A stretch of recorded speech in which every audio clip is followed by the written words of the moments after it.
remember last year around this time when Lizzo was a victim because of how Ari Spears said that Lizzo looked like she was built like a piece of feces or a stack of feces, and then we found out Ari Spears had a whole lot of dirt in his closet. Well, now Miss Lizzo is being accused of something kind of not quite similar to Ari Spears, but for a woman, it's bad. And we're going to get into this. Good evening, everyone. Good evening, everyone. It's your girl, Miss Analytical. Yes, I am back in full effect. So we're going to get right into this topic. It reads from NBC's News. Former Lizzo dancers were weight shaved and pressured while at strip club, lawsuit says. 3 former dancers have filed a suit against Lizzo, accusing the singer of sexual harassment and creating a hostile work environment. Los Angeles is where this is coming from.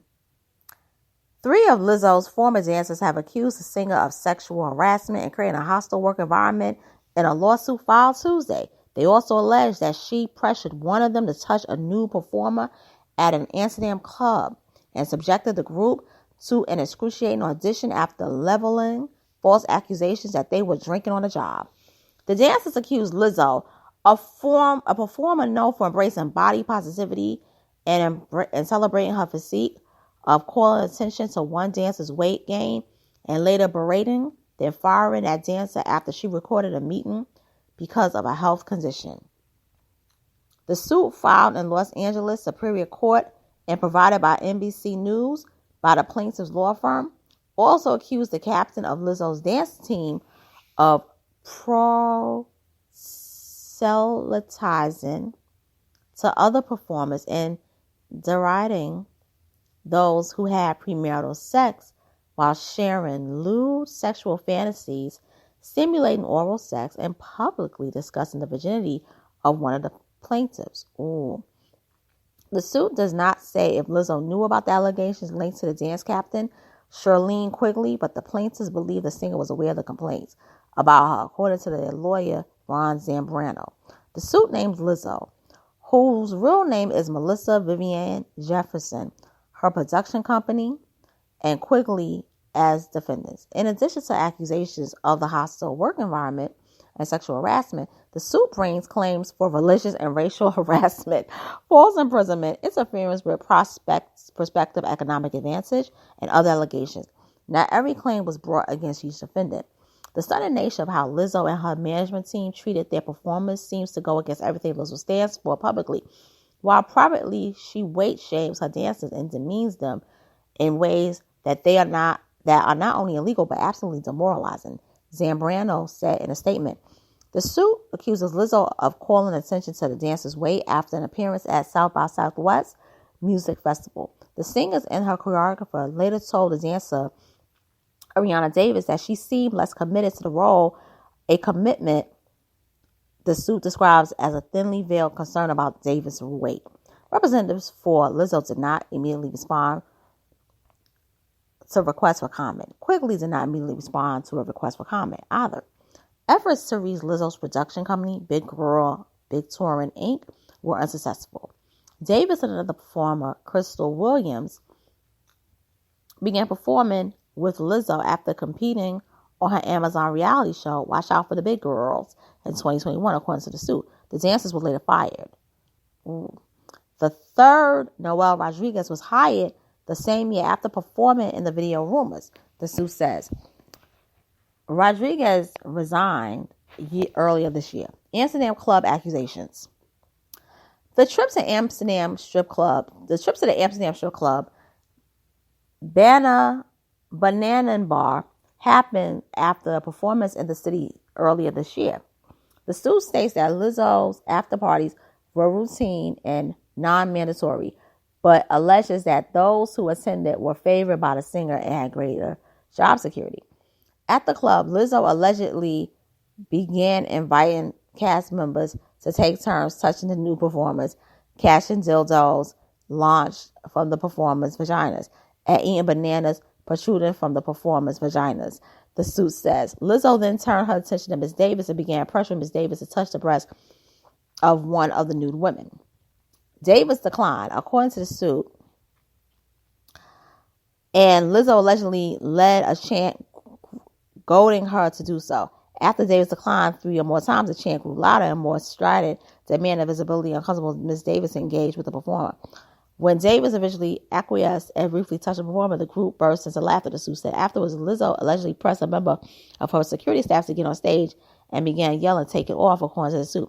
Plaintiffs were aghast with how little regard Lizzo showed for the bodily autonomy of her employees and those around her, especially in the presence of many people whom she employed, the suit said. A week later, after the show in Paris, Lizzo invited her dancers to a club so they would be able to learn something or be inspired by the performance, the suit says. What Lizzo failed to mention when inviting the dancers to this performance was that it was a new cabaret bar. The suit described the performance as artful, but the plaintiffs were shocked that Lizzo would conceal the nature of the event from them, robbing them of the choice not to participate. Harassment claim. The racial harassment claim is linked to what the suit describes as comments charged with racial and fatphobic animus. That were made by touring company employees. In one instance, the former dancers asked to be compensated for the downtime at a rate of 50% of their weekly pay, according to the suit. An accountant allegedly responded to the request by offering 25% and scolding them for being unacceptable and disrespectful. Only the dance cast, comprised of full-figured women of color, were ever spoken to in this manner, the suit states. The malicious harassment allegations is connected to Quigley, a dance captain who also worked as a judge on Lizzo's reality show. According to the suit, she preached her Christian beliefs and took every opportunity to proselytize to any and all in her presence, regardless of protestations. After discovering that Davis was a virgin, Quigley discussed the subject in interviews and posted about it on social media, the suit says. And when cast members asked her to stop pressuring Rodriguez, whom Quigley regarded as a non-believer, according to the suit, about her faith, Quigley responded, "No job and no one will stop me from talking about the Lord."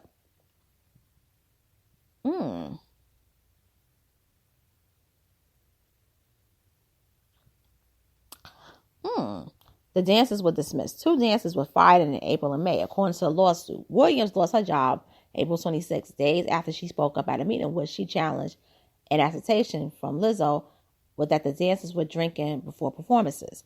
This is getting weird. The day before, Lizzo had told the group that they would have to audition again, and a move that prompted what the suit described as an excruciating 12-hour rehearsal. If Lizzo was dissatisfied with their performance, the suit alleges the dancers would be fired and sent home. During the rehearsal, Davis was so fearful that she would lose her job if she went to the bathroom. She soiled in her pants. She was given a see-through outfit with no undergarments to finish the performance, the suit says. Oh, this is bad. When Lizzo raised the issue again, the following day, Williams responded, saying the dancers didn't drink, the suit says. The singer then allegedly offered what the suit describes as a mocking reply. "Well, if you're not, then good for you."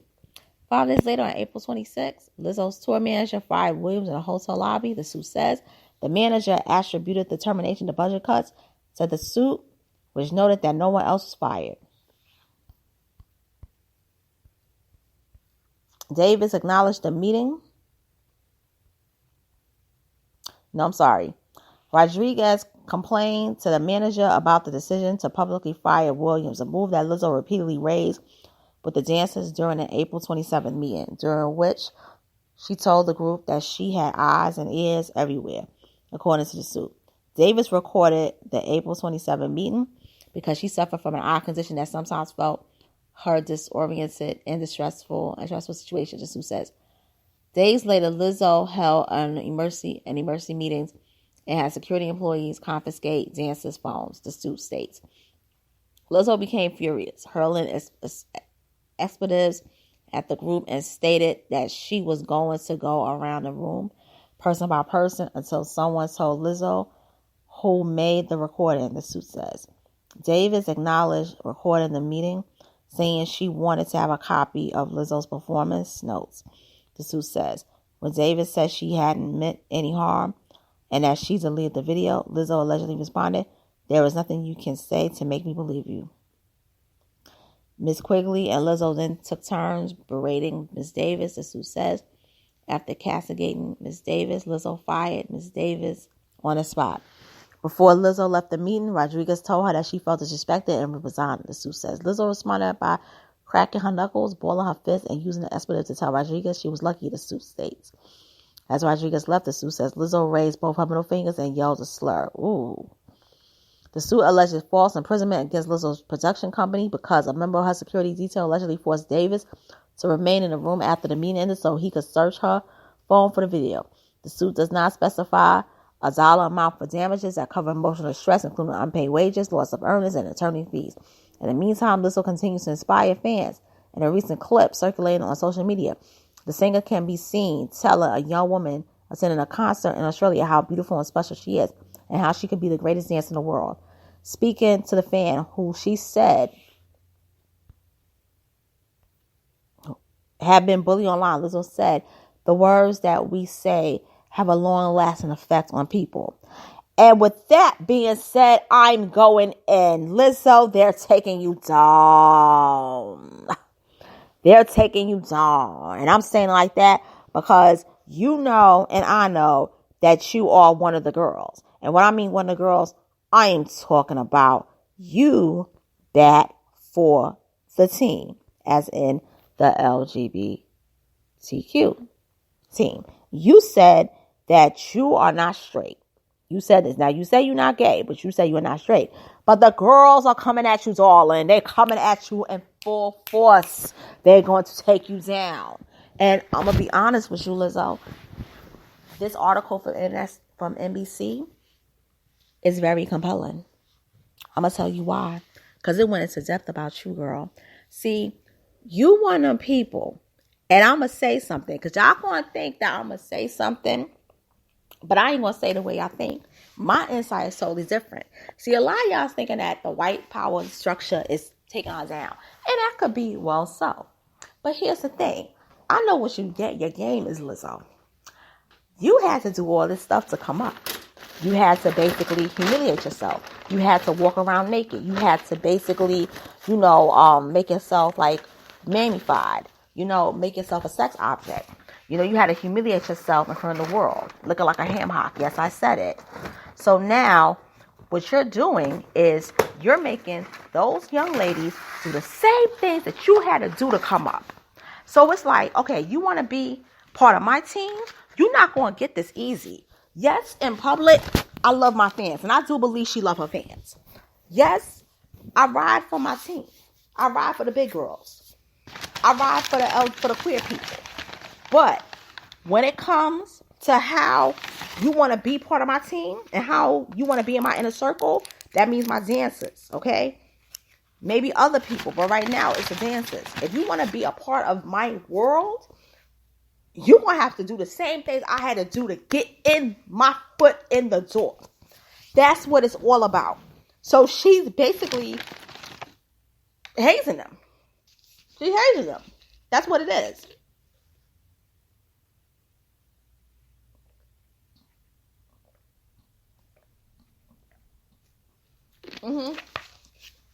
She's hazing them. She's hazing them. But see, the thing is that the problem is, Lizzo, when you came up, you wanted that. You was willing to do that. These girls weren't willing to do that. So you got a problem on your hands. Your problem is you got girls in your team that wasn't willing to do it. They believed in everything that you stated. Now, if this was like a Madonna, yeah. Madonna like that. She gets down like that. She presents herself like that. But you presented yourself as a hero to people who were marginalized historically for their color, for their weight, for their sexuality, for their gender, for their skin color, hair texture, economic situation. And you turn out to be like those who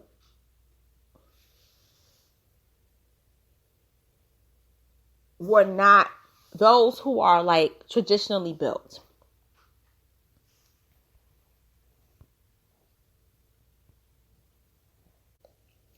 So, having said what I said, I want to say something else too. I believe that Lizzo loves her fans, but I don't believe Lizzo gave a damn about those girls.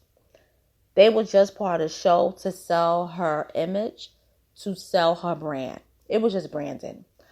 But I'm going to be real serious and say this. Lizzo did not come up the ranks through black people. Okay? Her fan base is not really black. Her fan base are mostly white people and mainly white gay men, believe it or not. As long as she has them in her corner and she's not messing over them, she's not going to have problems. The women that she's messing over, and I'm going to post a link and you're going to see their faces. They are women of color. 2 of them, I believe, are like black identified, and the other one is Latina identified. She didn't do white women dirty. She has no loyalty to black women. Black people did not make her. Same thing with Janelle Monáe. White people made them, even though she came through Puffy, but white people promote her. She's never had a gold album. She hasn't even sold 250K copies, Janelle Monáe. But white validation is why she's where she is. Lizzo, on the other hand, has sold a lot of albums. She's going, I believe, platinum, double platinum, in streams and sales. So she got white power. As long as she don't do them dirty, she's still in their good graces. Because that Quigley lady, I think she's white. But once she do them dirty, she will really be done. But I do believe that this is the beginning of the end of Lizzo's power. Because let's be real. Without gay people and white men, she ain't got no power. She got no influence. She's a talented woman, but she's a kind of person, she's a do girl. You tell her what to do, and the girl will do it.